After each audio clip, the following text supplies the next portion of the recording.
Alguém no caminho disse a Jesus: Senhor, eu o seguirei para onde quer que fores. O Senhor os enviou 2 a 2 diante de si a cada cidade e a cada lugar onde ele próprio devia ir. E se virou aos seus discípulos e disse: Abençoados sejam os olhos que veem o que vocês veem. Em busca do tesouro sagrado.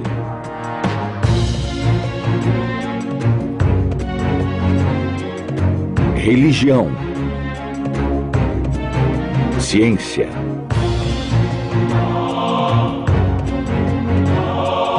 Tradição.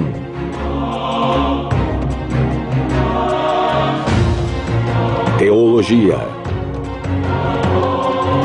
Em busca do tesouro sagrado.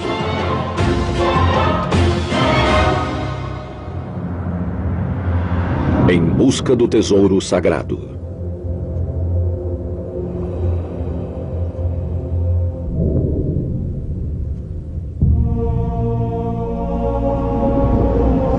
Venerar relíquias pode ser comparado a assistir um filme. Durante o show, as pessoas na plateia se deixam levar pela história, pelos atores e pela ação que se desenrola diante de seus olhos. Eles acreditam na história que ouvem sem se preocuparem se elas são realistas ou não. Os fiéis que meditam sobre as relíquias passam por uma experiência parecida. Enquanto rezam, eles se deixam levar no tempo para os 3 dias em que Jesus de Nazaré viveu o drama de sua crucificação e ressurreição. Eu não gosto muito quando as pessoas dizem que Jesus era um milagreiro. Ele era mais um profeta. Acho que essa palavra lhe cabe melhor. Ele era um profeta que dizia coisas às pessoas que não devia dizer, mas que as pessoas gostavam de ouvir. Ele era um homem simples da província da Galileia. A Galileia era uma província como Quebec e era distante da capital. Em Jerusalém havia vários intelectuais. Havia poder político, poder religioso. Então, lá estava aquele homem da Galileia andando pelas ruas com seus discípulos. E ao chegar em Jerusalém, ele se surpreendeu com a exuberância das grandes construções, particularmente do templo. Via Dolorosa. A maioria dos peregrinos que visitam Jerusalém hoje em dia andam pela Via Dolorosa, a rota que Jesus fez em seu caminho a Gólgota. Os fiéis podem parar para pensar aqui antes de continuarem até o Calvário, onde, de acordo com a tradição, Jesus foi executado e enterrado nessa tumba. Todo ano, por volta da Páscoa, as ruas ficam lotadas de devotos. Eu acho que a primeira impressão que você tem ao chegar nos lugares santos esse é o lugar. Há uma atmosfera totalmente impregnada de um sentimento religioso muito forte que emana de sua longa história, por vezes tumultuada e gloriosa. No caminho para as relíquias ligadas à paixão de Cristo, Jerusalém é o ponto de partida obrigatório para uma incrível jornada que me levou até a Europa. Para os cristãos, é o local de orações mais importante do planeta. É o lugar onde Jesus verteu seu sangue por nós. E ainda mais importante, onde ele ressuscitou dos mortos. Jerusalém é agora uma das maiores cidades do Oriente Médio.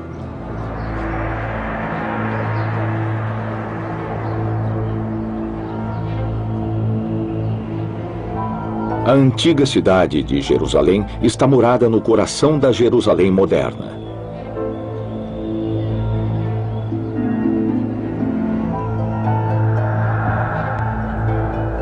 No centro da antiga cidade está a Igreja do Santo Sepulcro, o ponto turístico mais popular em Jerusalém. A cada dia, milhares de pessoas se reúnem nessa estrutura extraordinária. A igreja é um complexo religioso incrivelmente grande que consiste em 5 setores: Gólgota, a tumba, a basílica, o corredor e a cripta da cruz. Você vai ver gente de todos os cantos do mundo que chega aos milhares, às dezenas de milhares, para reviver as cenas que são muito importantes a elas por causa da sua criação na infância e também por sua fé. Podemos pensar praticamente em qualquer momento da vida de Jesus e vamos encontrá-lo em Jerusalém.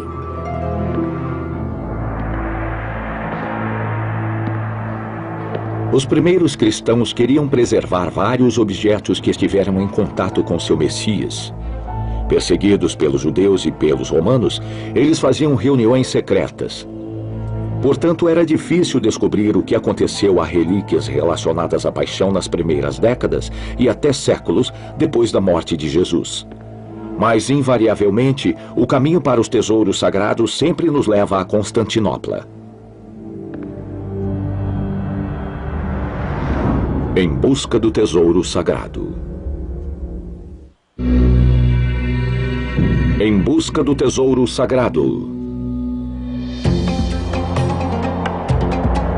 Eu fui para Constantinopla, conhecida agora como Istambul. Ela é a maior cidade da Turquia, com uma população de 13 milhões. No século VII a.C., a cidade era apenas uma pequena colônia grega chamada Byzantion, ou Bizâncio. No século IV d.C., o imperador Constantino escolheu esse local para a construção da Nova Roma, que ele chamou de Constantinopla. O imperador Constantino, que fundou o local, simplesmente escolheu um lugar que muitas civilizações já conheciam anteriormente.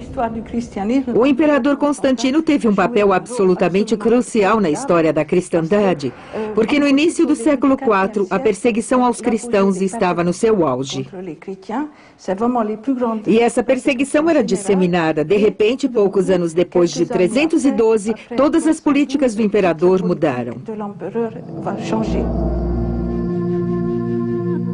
Em busca de relíquias relacionadas à paixão de Cristo, a mãe de Constantino, Helena, que mais tarde se tornou Santa Helena, contribuiu muito mais que o filho para a veneração e a preservação de relíquias sagradas. A tradição de colecionar relíquias em Constantinopla começou com Santa Helena, a mãe do imperador Constantino, fundador de Constantinopla. A maioria das relíquias que ela descobriu durante sua vida foi preservada na cidade de Constantinopla. Com o passar dos séculos, as relíquias continuaram a ser colecionadas e descobertas, depois transferidas para Constantinopla devido à presença de bizantinos no leste. A grande quantidade de relíquias encontradas durante séculos se deve principalmente ao fato da cidade de Constantinopla continuar invencível por quase 1000 anos.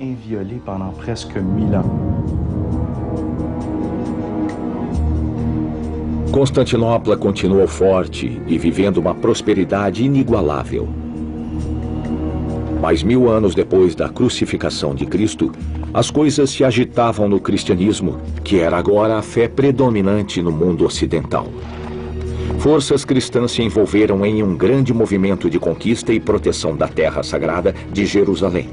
Era o início das cruzadas. As cruzadas, a palavra vem da raiz CRU, que se refere à cruz, como na palavra cruciforme. As cruzadas eram expedições militares cristãs que visavam libertar a Terra Santa e Jerusalém, em especial, daqueles que os cristãos da Idade Média consideravam pagãos, idólatras ou membros de uma falsa religião. As cruzadas começaram em 1095 em Clermont-Ferrand. Durante uma reunião do Conselho, o Papa Urbano II pediu a libertação da Terra Sagrada, que incluía o Santo Sepulcro, onde o corpo de Jesus esteve por 3 dias antes dele se levantar dos mortos, e todos os lugares associados à infância e à vida pública de Jesus. Havia um forte desejo de ir à Terra Sagrada, à Palestina, para libertá-la. Era preciso libertá-la para evitar que os muçulmanos ocupassem as terras.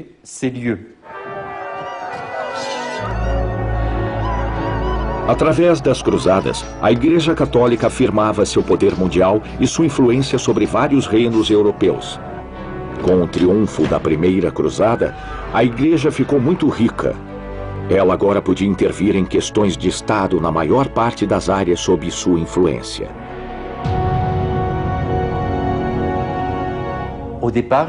A princípio, havia uma força religiosa liderando.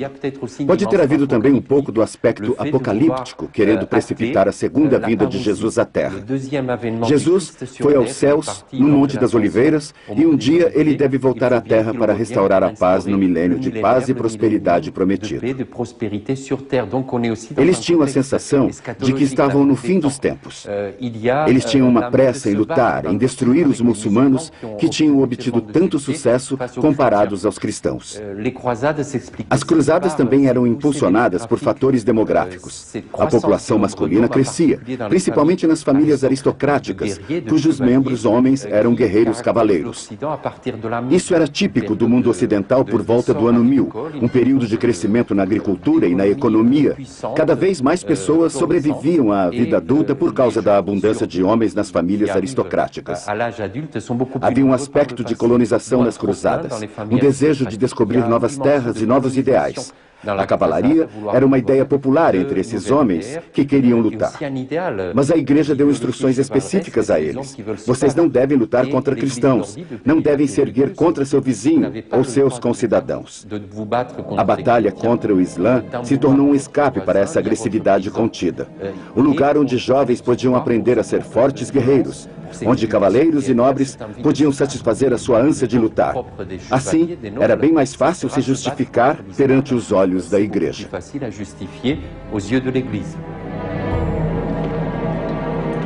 Os exércitos cristãos se espalham pela Europa, unidos em sua fé.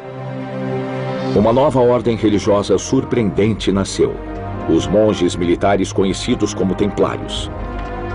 Os templários eram militares e religiosos e respondiam diretamente ao Papa.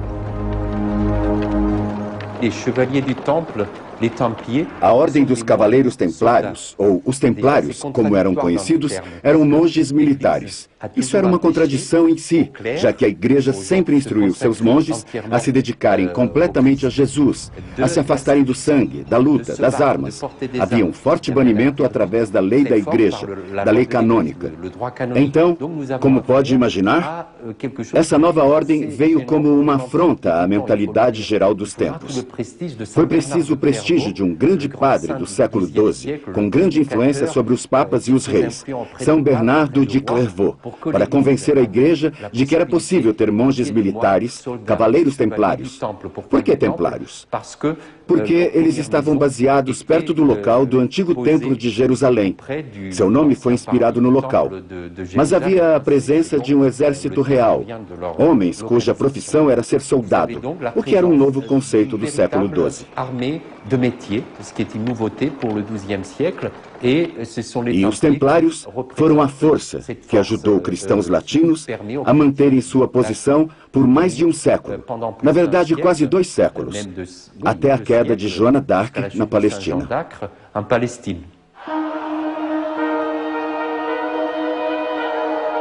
O movimento cristão de conquista e proteção da Terra Sagrada saiu dos trilhos durante a Quarta Cruzada, e o impensável aconteceu. Sem poder pagar passagens aos donos dos navios venezianos, os cruzados se rebelaram e atacaram Constantinopla, o pilar da cristandade no Ocidente. Depois de se manter invencível por 1000 anos, a cidade caiu diante dos cruzados. Constantinopla foi atacada pelos cristãos latinos que serviam ao Papa, e ela enfrentou o fogo e a espada. Uma das testemunhas da época contou que assim que os cruzados entraram em Constantinopla, eles assassinaram os padres, depois violaram as freiras e roubaram tudo que havia de valor. As relíquias obviamente foram roubadas. A maior parte foi levada para a Europa e distribuída por lá, principalmente entre França e Itália. Foi durante esse ataque que rastros de várias relíquias sagradas foram perdidos por muitos séculos.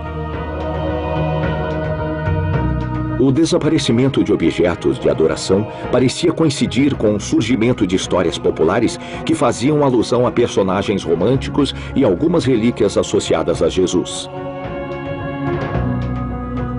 Uma das histórias mais populares da Idade Média é centrada numa figura legendária que mantém todas as antigas tradições celtas: o rei Arthur. As lendas do rei Arthur constituem a porção mais intrigante de todo o mistério.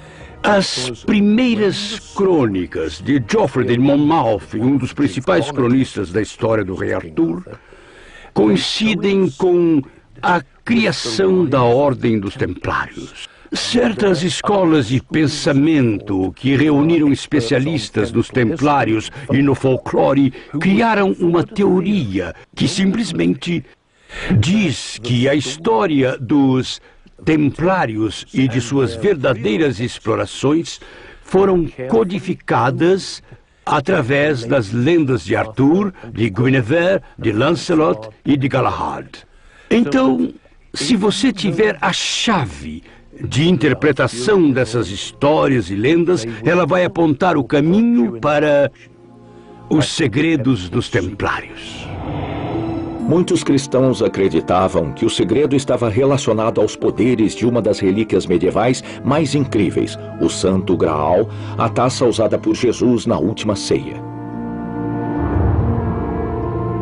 Com o sucesso da lenda do rei Arthur, pessoas que viviam na Idade Média começaram a buscar essa misteriosa taça.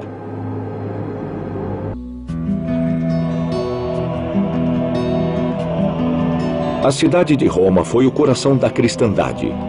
Roma foi uma cidade imperial que durou 1 milênio. Ela foi o centro do poderoso Império Romano, tendo o poder de crucificar Jesus Cristo e perseguir os primeiros cristãos até que estivesse pronta para se converter também. E no lugar onde os romanos crucificaram São Pedro, o primeiro discípulo de Jesus, a Igreja Católica construiu seu quartel-general, o Vaticano, a Santa Sé. Roma é uma parada obrigatória no caminho das relíquias.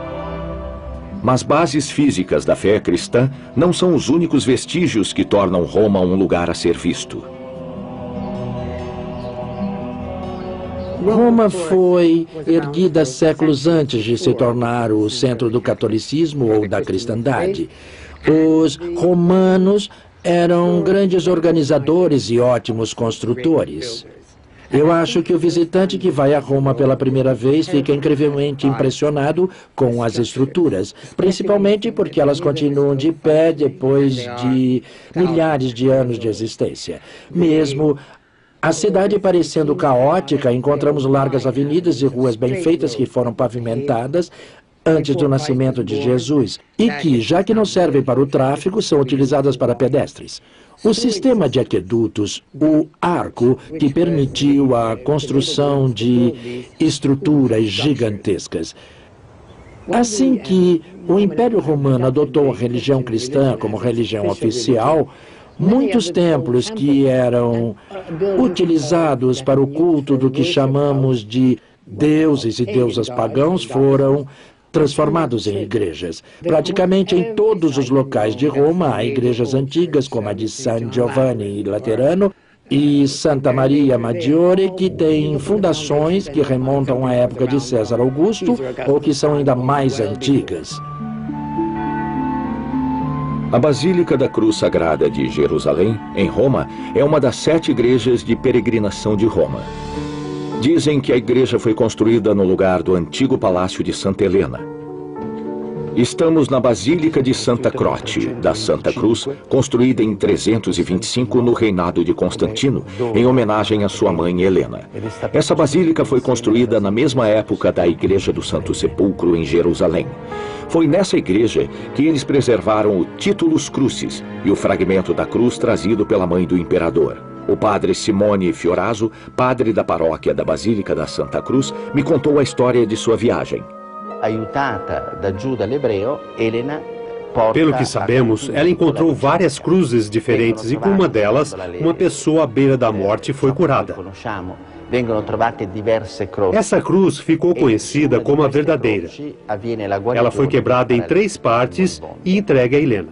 uma para Jerusalém, uma para Constantinopla, onde seu filho governava, e outra para Santa Cruz em Roma, onde ela queria construir a Nova Jerusalém.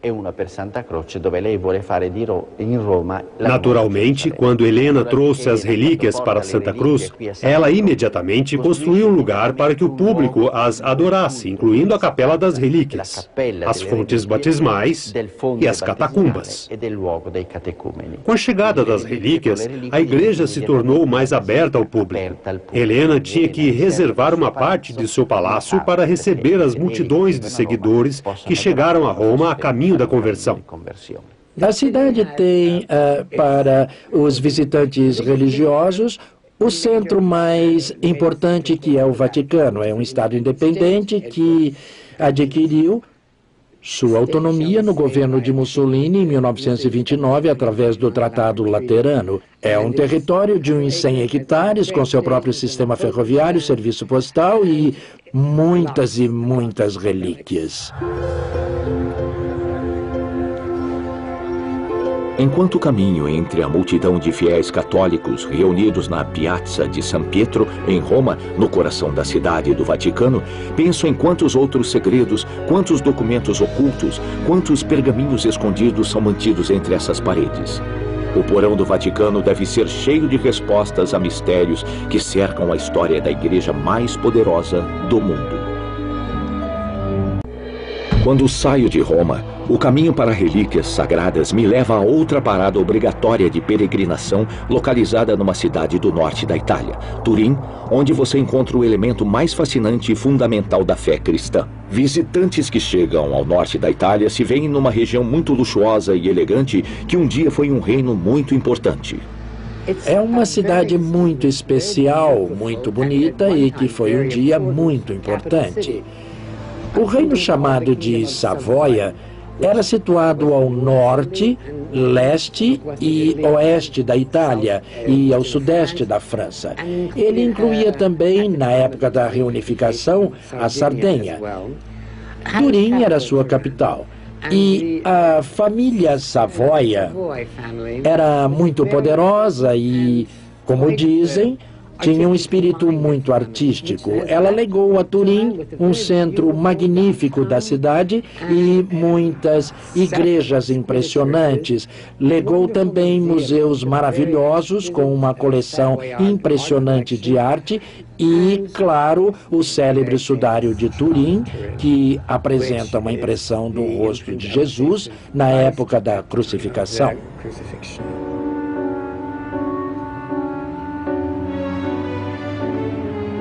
No centro da cidade está a majestosa Catedral de Turim, que tem um relicário contendo a relíquia mais famosa e chocante associada a Jesus Cristo, seu manto funerário, conhecido como Sudário de Turim. Cristãos devotos se reúnem aqui, levados pelo desejo de meditar no relicário, apesar de oficialmente a igreja sempre ter exercitado o que pode ser chamada de uma cautela excessiva a respeito dessa relíquia incrível. Se a igreja considerasse o sudário uma relíquia, isso significaria uma afirmação oficial de que o sudário foi da época de Jesus, que tocou seu corpo e foi sepultado com ele. Mas a igreja não diz isso explicitamente. Muitas pessoas se convenceram de que o sudário é autêntico. Algumas até fizeram um estudo de probabilidades matemáticas. É o segundo estudo que apareceu na internet. Esse estudo, se me lembro bem, diz mais ou menos que é mais fácil você obter 2 vezes seguidas uma série de 50 dígitos na mesma ordem em Las Vegas do que provar que o sudário não é autêntico.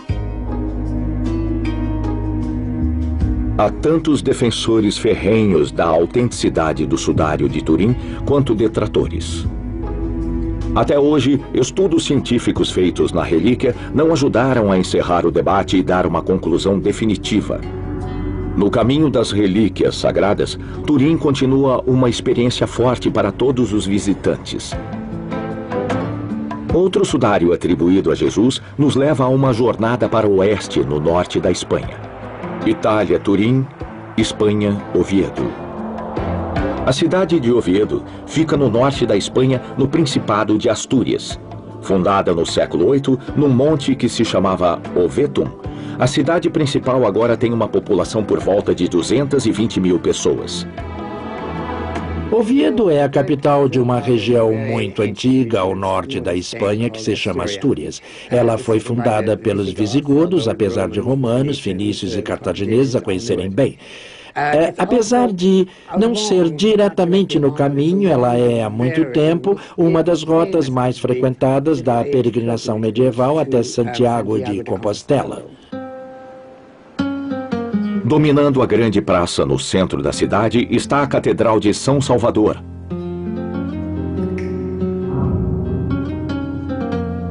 Construída logo depois que os muçulmanos tomaram o país, a Catedral de Oviedo recebeu o nome de Sancta Ovetensis, um título que se refere à qualidade e quantidade de relíquias que ela contém, incluindo um pequeno e enigmático véu conhecido como sudário.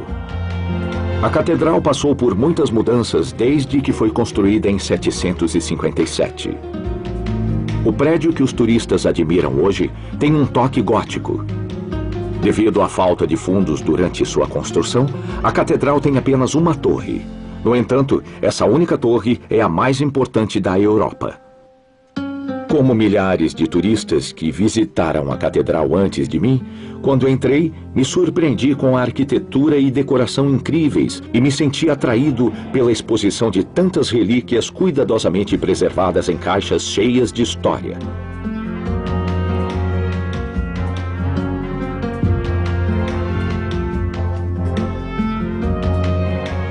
Se você descer ao porão, na Câmara Santa, a Câmara Sagrada, vai encontrar o objetivo da minha visita, o pano misterioso conhecido como Sudário de Oviedo.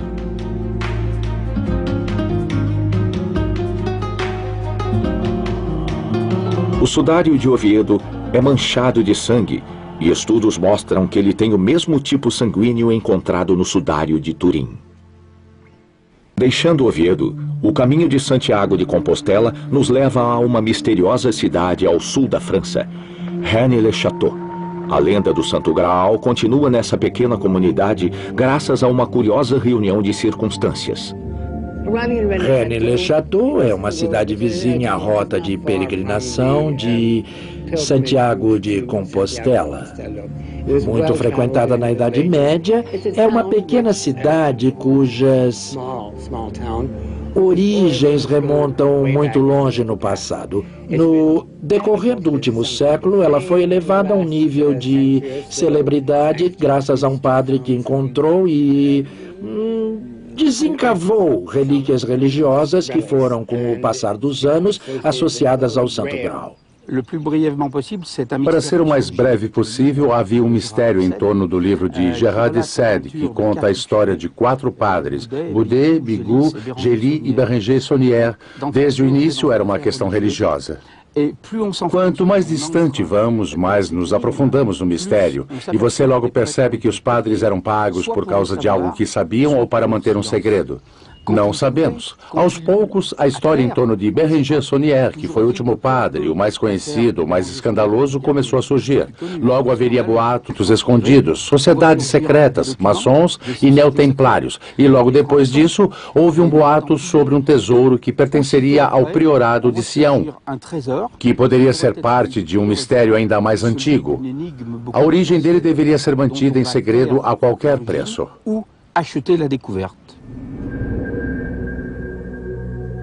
O padre Bérenger-Saunière está no centro de uma controvérsia. Ele está entre as crônicas do catarismo, o desaparecimento do histórico Santo Graal, os mistérios associados aos templários e a busca do rei Arthur. Rennes-le-Château foi berço de mitos selvagens, todos por causa de um padre de uma paróquia pobre.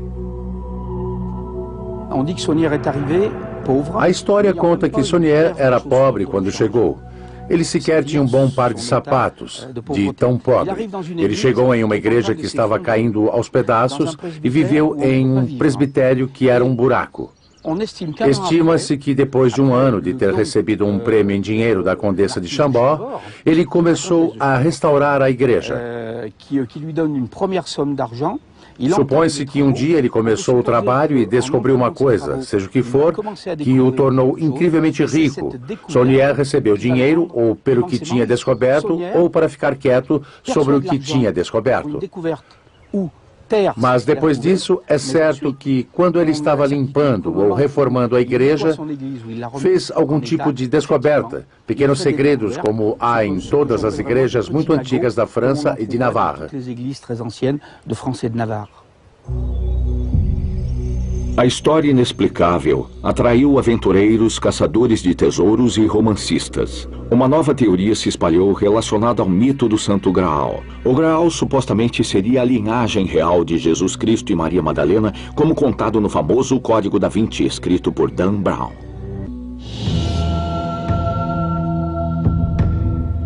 Outra relíquia associada à Paixão de Cristo foi inserida na lenda e é centrada na crença popular de que objetos podem conter poderes mágicos. A lança que foi usada para pregar Jesus na cruz, a lança pertencente ao soldado romano Longinus.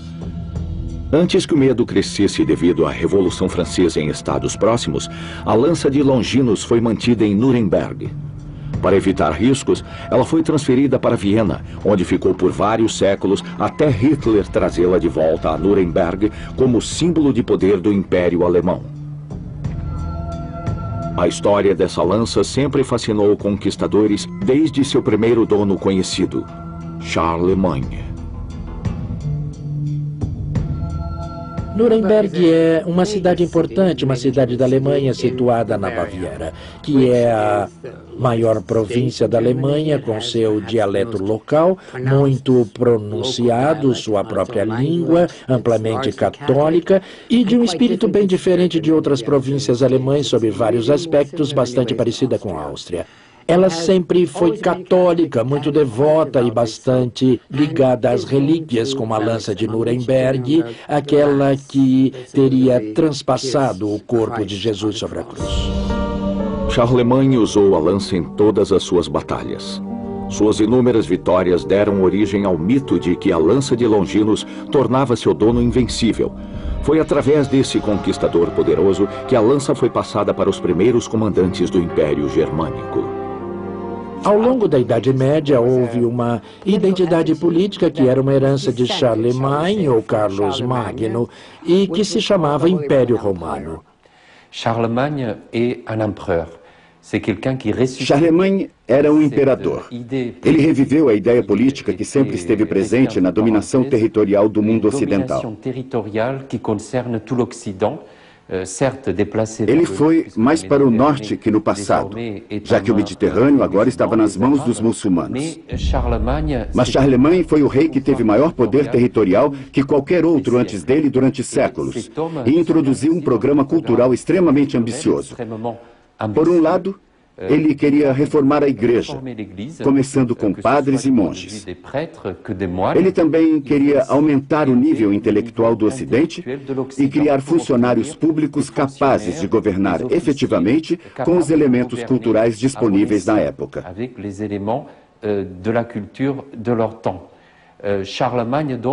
Charlemagne introduziu um programa que redefiniu a autoridade no Império Romano e, assim, em alguns aspectos, ele ajudou a criar a Europa, já que tomou os diferentes grupos de pessoas sob seu comando e os separou em unidades. Ele foi o verdadeiro pai fundador da Europa, refletindo o que agora surge como a Comunidade Econômica Europeia. Apesar de ter sido formada por vários reinos independentes ou principados, todos os príncipes eleitos se encontravam no parlamento para escolher o novo imperador romano, até que um dia passou a ser por herança. E aí os Habsburgo assumiram o poder e o conservaram. Esse colégio de príncipes era em Nuremberg.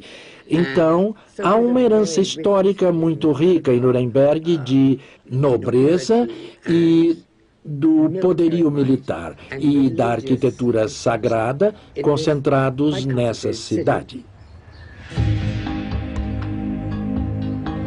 Apesar dos americanos transferirem a lança sagrada de volta a Viena depois da Segunda Guerra Mundial, Nuremberg continuou uma cidade enraizada na fé e nos valores cristãos. Isso é particularmente evidente com a proximidade do Natal. Vemos um crescimento do mercado como uma consequência desse fervor católico, próximo da festa de Natal, Christkindlesmarkt, um mês antes do Natal. O local diante da magnífica catedral se transforma em um país das maravilhas do artesanato de tema natalino. É um ótimo momento para visitar essa cidade incrível. A alegria e o encanto nos rostos de crianças no Natal é uma lembrança da cena da Natividade, onde os homens sábios simbolizam o poder se curvando para honrar a Deus quando ele nasceu em forma humana. É impossível esquecer a França no caminho para as relíquias sagradas. Até hoje, o país possui e expõe ao público relíquias impressionantes. Uma delas apareceu misteriosamente na Idade Média, em Argenteuil.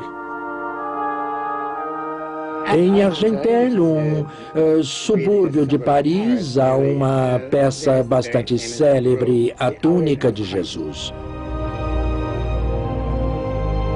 Tecida em uma única peça de fazenda, a túnica de Argenteuil teve um fim trágico. Ela foi apresentada a devotos quando foi descoberta, depois foi escondida de novo pela igreja por muitas décadas sem explicação.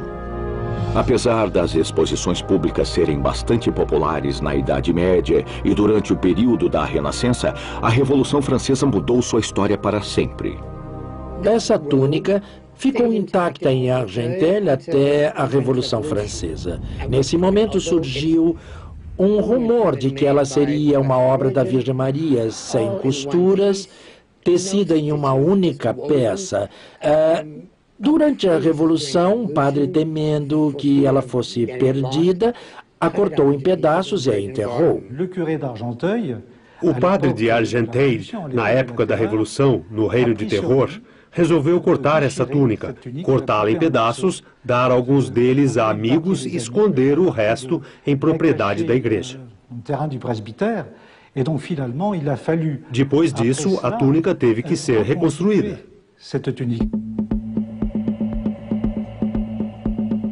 Tecida em uma única peça pela própria Virgem Maria, de acordo com a crença popular, essa túnica, que nem soldados romanos ousaram retalhar, foi cortada em pedaços e enterrada para evitar a fúria da Revolução, acreditava o padre.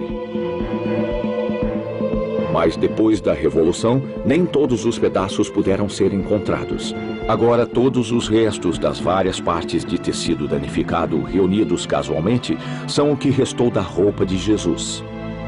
Não foram encontrados todos os pedaços, agora só podemos ver vários triângulos e farrapos dessa túnica, que não teve contato direto com o corpo de Jesus durante o flagelo e a crucificação. Ela não tem vestígios de sangue. E essa túnica, ela foi tecida numa peça com mistérios em torno e ainda rende muita atenção hoje em dia.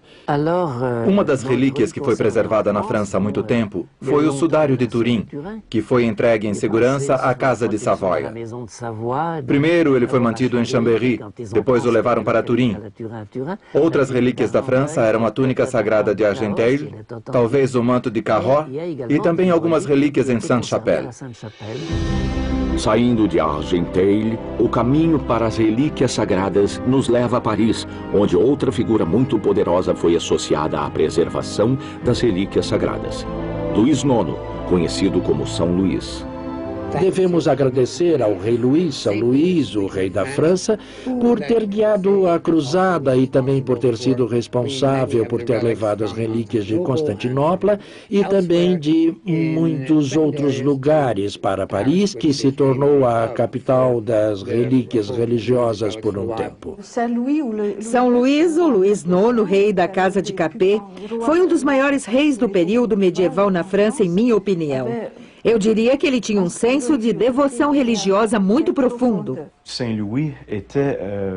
Luís, sem dúvida, foi um dos reis mais crentes da França durante a Idade Média. Ele liderou 2 cruzadas que são conhecidas hoje como a 7ª e a 8ª Cruzadas. Outro ato devoto foi quando São Luís começou a comprar relíquias sagradas. Ele adquiriu muitas relíquias e isso foi visto como um ato de devoção na sua época. A primeira relíquia que São Luís comprou foi a coroa sagrada de espinhos. Ele comprou de Balduíno II, um imperador latino de Constantinopla, em 1239 e a levou para Paris.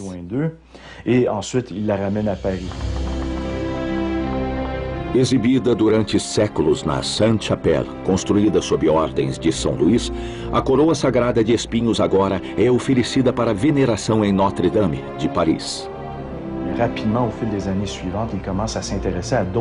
Nos anos seguintes, ele se interessou em outras relíquias pertencentes ao imperador Balduíno II, mantidas em Constantinopla.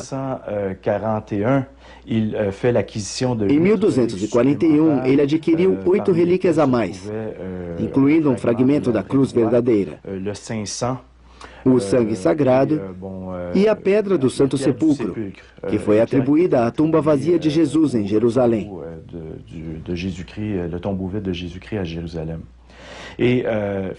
Finalmente, em 1242, ele decidiu aumentar sua coleção de relíquias, adquirindo mais 9 peças, incluindo a lança sagrada, que havia sido usada para perfurar o corpo de Jesus, e a esponja sagrada, que os romanos usaram para aplacar sua sede enquanto ele estava na cruz.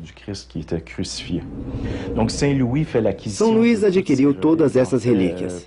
Se tornou praticamente uma obsessão durante seu reinado. Então, depois de acumular todas essas relíquias, em 1248 ele decidiu construir uma igreja para guardar todas elas. A igreja que ele construiu, conhecida como Sainte-Chapelle, se tornou um relicário gigante, onde ele colocou todas as relíquias que colecionou. Essas relíquias ficaram em Sainte-Chapelle até que a Revolução Francesa estourou.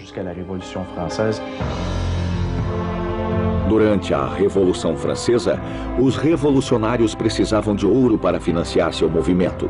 Eles derreteram preciosos relicários em ouro e prata e, assim, todos os vestígios de várias relíquias foram perdidos completamente. A maior parte das relíquias relacionadas à paixão de Cristo desapareceu durante a Revolução e tudo que sobrou foi a coroa de espinhos, que não tem nenhum espinho porque São Luís deu dúzias deles a príncipes e igrejas e outros lugares. A túnica sagrada de Argenteio, a coroa de espinhos e principalmente a história da França e a importância de Paris na disseminação da cristandade tornam essa cidade uma parada obrigatória de peregrinação. Seguir o rastro histórico de relíquias relacionadas a Jesus pode ser comparado à busca pelos cavaleiros da Távola Redonda. Sabemos o ponto inicial, mas não o destino final. Muitos mistérios rondam esses objetos sagrados, mas não dizem que o mais importante em qualquer jornada é a própria jornada em si. A pergunta pode ser mais importante que qualquer resposta que você possa encontrar. A própria pergunta pode ser a resposta para a sua busca.